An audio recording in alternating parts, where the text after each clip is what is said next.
SSC JEE CBT 2 के paper के बाद अब बच्चों के लगातार टेलीग्राम पे हो चाहे ईमेल्स पे हो एक सवाल बहुत कॉमनली मेरे पास है कि सीबीटी 2 का सर सेफ अटेम्प्ट क्या रहा सर, ज़्यादातर बच्चों ने कितने क्वेश्चंस किए और सर इसमें क्या फैक्टर्स जो हैं वो डिसाइड करेंगे इस बार की कट ऑफ को। देखिए, इस बार हमें दो तीन चीज़ें अलग मिली हैं। पहले बार अगर आप पिछले ईयर से कंपेयर करें, एक आपको ये देखने को मिला है कि न्यूमेरिकल जो है बच्चों का कहना ये है कि कंपैरेटिवली ज़्यादा आए थे। दूसरी बात ये भी शिफ्ट देखने को मिला कि इस बार जो न्यूमेरिकल थे वो डिज़ाइन सब्जेक्ट से बढ़ गए, जैसे स्टील से बढ़ गए, आरसीसी से बढ़ गए, ठीक है। फिर नो स्टेटमेंट बेस वाले सवाल भी नहीं थे, मैच द फॉलोइंग वाले सवाल भी नहीं थे, ठीक है। तो कहने की कुछ बच्चों ने कहा एक आध सवाल थे, कुछ बच्चों ने कहा नहीं थे, ठीक है। तो स्टेटमेंट बेस सवालों में कमी देखने को मिली, जिसकी वजह से वन लाइनर थोड़े बढ़ गए, ठीक है ना। मैच द फॉलोइंग में सवाल, ये जो सवाल थे इनमें भी कमी देखने को मिली, इसकी वजह तो वन लाइनर बढ़े हैं और ये घटे हैं। अब देखो, वन लाइनर जब बढ़े होंगे तो अटेम्प्ट बढ़ गए होंगे बच्चों के, ठीक है। और जब ये घटे होंगे, ठीक है, तो ऑब्वियस सी बात है वन लाइनर बढ़े, इसी वजह से अटेम्प्ट बढ़ गए। स्टील आरसीसी में की साइड से जब न्यूमेरिकल बढ़े, ठीक है, तो इसकी वजह से अटेम्प्ट कुछ ना कुछ हद तक घटे होंगे, ठीक है। तो कहीं ना कहीं ये वैल्यू कॉम्पनसेट ही कर रहे हैं। इसीलिए आप देखिए, जब मैंने टेलीग्राम ग्रुप के अंदर भी अपना एक पोल रन किया तो इसके अंदर आप देखिए, ठीक है ना, करीब 1135 बच्चों ने वोट किया है। और इस 1135 बच्चों के वोट के अंदर अगर आप एक चीज नोटिस करेंगे, ठीक है, तो ज्यादातर बच्चों का जो मेजर परसेंटेज है, ठीक है ना, उसका 80 से 90 के बीच का अटेम्प्ट है। और जब मैंने कई सारे बच्चों से एनालिसिस में भी पूछा था, टेलीग्राम के थ्रू कमेंट्स में भी पूछा था, ठीक है, तो उसमें ज्यादातर का आंसर 84-85 आया।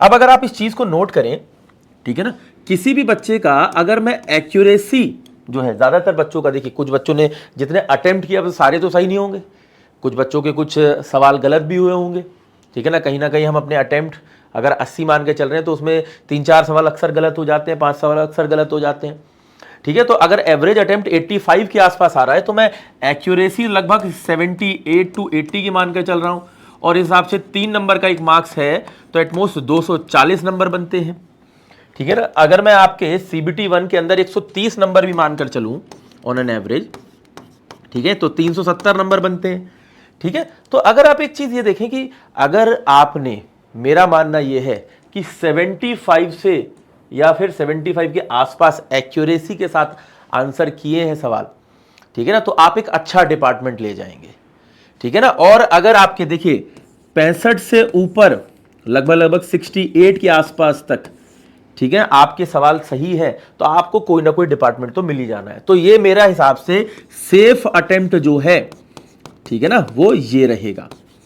उसके बाद हाई एक बहुत अच्छा स्कोर जिसे हम कहेंगे वो फिर 75 से ऊपर चला जाएगा, ये एवरेज पर आ जाएगा और ये मैक्सिमम पर आ जाएगा, ठीक है ना। क्योंकि आप देखिए कॉम्पिटिटिव एग्जाम में इसमें गलतियां भी बहुत होती हैं, ठीक है। तो अगर कहीं ना कहीं आप सीपीडब्ल्यूडी एस्पायर कर रहे हैं, आपके 80 सवाल एकदम करेक्ट बैठ रहे हैं, और बाकी देखिए अभी आंसर की आ जाएगी, ठीक है, 3-4-5 दिन में आंसर की आ जाएगी, उसमें क्लियरली पता चल जाएगा कि भाई कितने सवाल थे। क्योंकि कई बच्चों ने कह दिया कि 25 न्यूमेरिकल आए हैं, कई कह रहे हैं 40 आए हैं। तो जो आप लोगों ने पोल में आंसर किया है, जो आपके स्टेटमेंट्स हैं, आपके जो आंसर्स हैं, उसके हिसाब से ये नंबर्स निकल कर आ रहे हैं, ठीक है। बाकी मैं एक प्योर एनालिसिस, एक फैक्चुअल बेस एनालिसिस करूंगा जब आंसर की आ जाएगी, उसका पूरा डिस्ट्रीब्यूशन करके एक एक सवाल को देख करके उसके सोल्यूशन भी आपको कराऊंगा, ठीक है। उसके बेसिस पर हमें बहुत क्लियरली आइडिया लग जाएगा।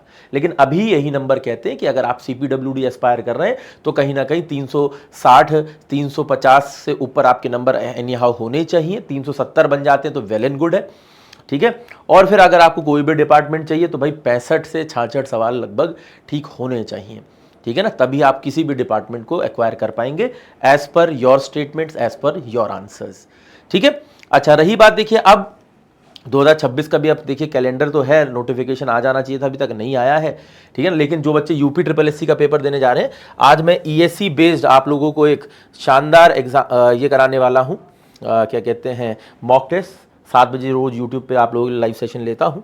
तो यूपी ट्रिपल एससी के लिए जो बच्चे तैयारी कर रहे हैं वो इस टेस्ट को अटेम्प्ट कर सकते हैं मेरे साथ। इस टेस्ट के अंदर प्योरली ईएससी बेस्ड क्वेश्चन ही है, मतलब जो इंजीनियरिंग सर्विसेज ने पूछे हैं। ऐसे करीब 3 टेस्ट आप लोगों को दिए जाएंगे, एक आज होगा, एक कल होगा, एक परसों होगा, ठीक है, इस तरीके के। और एक आप लोगों के लिए स्पेशल यूपी ट्रिपल एससी के एग्जाम पैटर्न पर बेस्ड, उनके सब्जेक्ट वाइज डिस्ट्रीब्यूशन पर बेस्ड ही एक सैटरडे को एक टेस्ट आप लोगों का लेने वाला हूँ, वो दिन में 12 बजे होगा, ठीक है। तो बहुत से सेशंस अलग अलग एग्जाम को लेकर मैं आप लोगों के लिए लेता रहता हूँ। एक परफेक्ट टाइमिंग है शाम के 7 बजे, ठीक है। बस जो सैटरडे संडेज होते हैं उसमें मैं टाइमिंग को थोड़ा सा चेंज करता हूँ, क्योंकि उस समय मेरे पास थोड़ा सा अलग टाइम की अवेलेबिलिटी हो पाती है, तो आपके लिए थोड़ा सा टाइम बढ़ा कर दे पाता हूँ, ठीक है। तो इस सेशन को अटेंड कीजिए और अपनी प्रिपरेशन और भी एग्जाम्स में आगे बढ़ाते रहिए। बाकी आपकी अपनी क्या राय है इस सेफ अटेम्प्ट को लेकर, आपके क्या अटेम्प्ट रहे हैं, आपके कितने नंबर बन रहे हैं, वो भी आप कमेंट करके बता सकते हैं। बहुत बहुत धन्यवाद।